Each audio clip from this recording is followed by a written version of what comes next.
Hey guys, it's Eugene Compton Gardener. We're out here in my front yard again. So I decided I'm going to go ahead and take some cuttings, try to root it from some cuttings.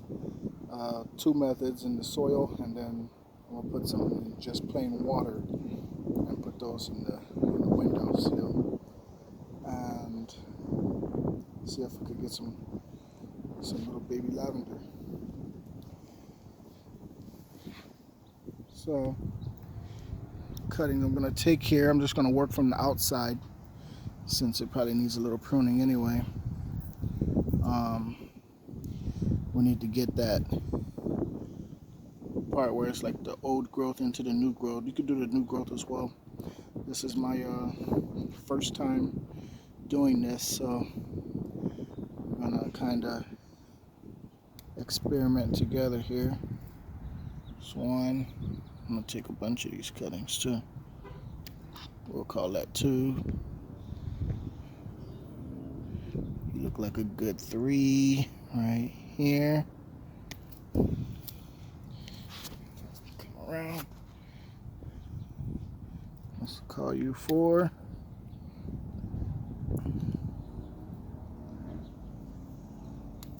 And we just need a little piece, a couple inches. I guess ideally it would have been better to do it before these flowers bloom, but apparently it's really quite easy to propagate lavender from cuttings. So if they say it's foolproof and I mess up, that could only mean one thing: I'm a fool. But this is so many flowers up here, it's hard to even make a decision on which one to sacrifice because there's so many flowers. But again, since you have so many flowers, you just cut, right?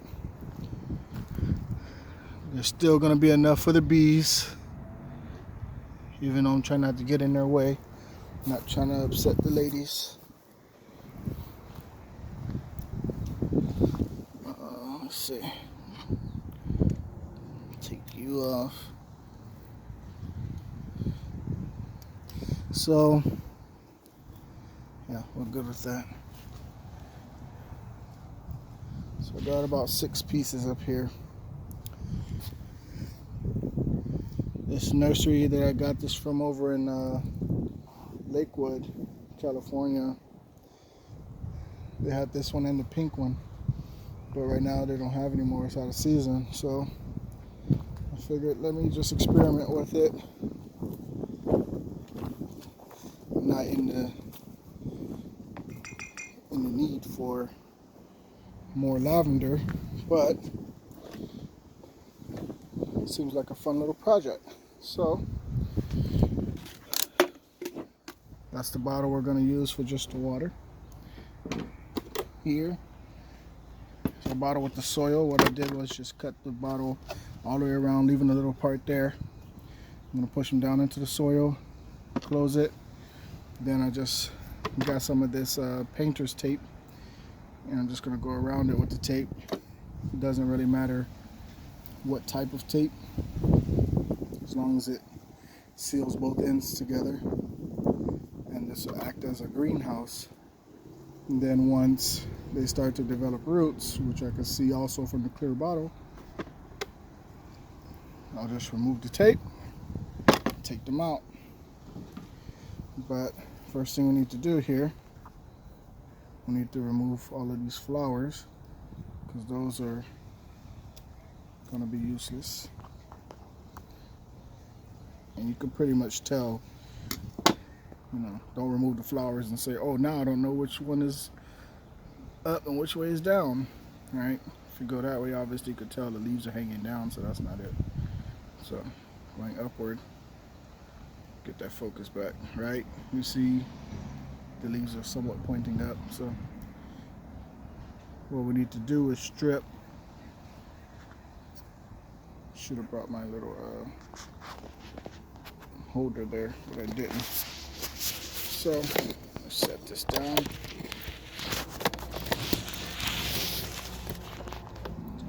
What we're gonna do here is just strip the leaves off the lower portion of it. Still have a little bit at the top there. It's about 2 inches or so. We'll just continue that with all of the rest of them. You can see how many flowers, like just one branch here, how many flowers I have up there, right? I'm gonna move all of those. And you can see here where we had that old growth, that last year's growth, and then the new growth here. Just gonna remove that. I'm not gonna be using any rooting hormones or anything, just as is. Just gonna run through these pretty quick now since we got the gist of it.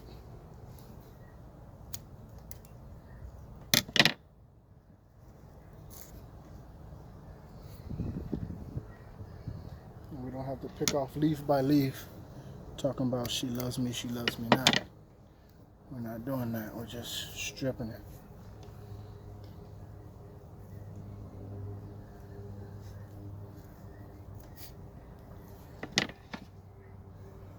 We're not doing that today. You know the answer to that question. Anyway, there you go.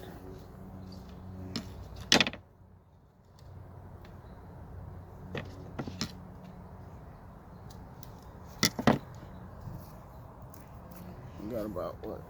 Just one more to go.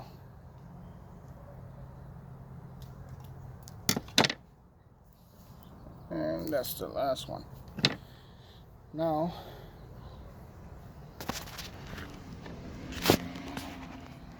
we have them all stripped there. Gonna get 1, 2, 3, 4. I'm gonna go ahead and put 4 of them in the soil. Push them on in there. Now what I pre-wet the soil so that it's I don't have to soak it too much, but and I have little holes at the bottom because you don't want to create a mud pond. You want to just collect all of that dirt in there. So I do have a hole in each side at the bottom. That's why the table's getting wet down here. But that's pretty much it there.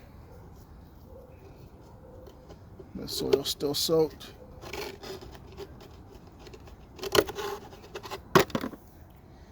Then, when I need to add water, just open it up here, put a little water, close it back. We're gonna leave it like that for a couple weeks or till you see development, right? It's no rush.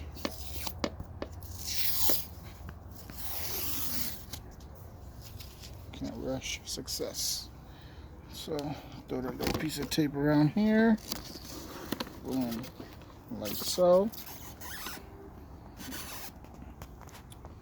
Clearly I didn't think this through. Hold up.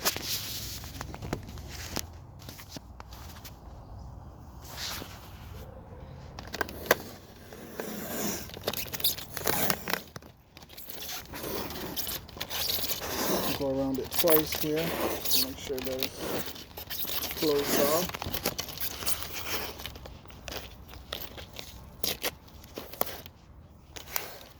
Looks good to me. There we go.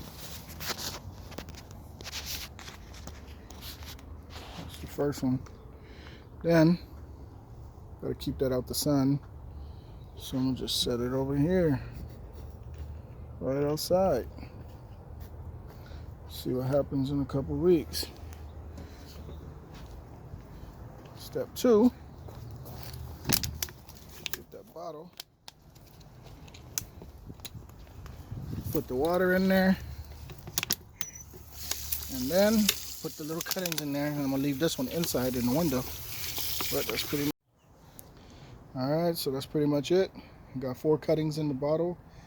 And I filled the bottle up to where the stems are about 2 inches or so in there, inch and a half, 2 inches, and I can see through it. So just put it in the window and wait till you start seeing a good amount of roots, and then put it in some soil. Can't leave it in the roots, in the water, sorry, forever, but just long enough to where you get a good little root system, and then pot it into soil. So wish me luck on this, and we'll see what happens.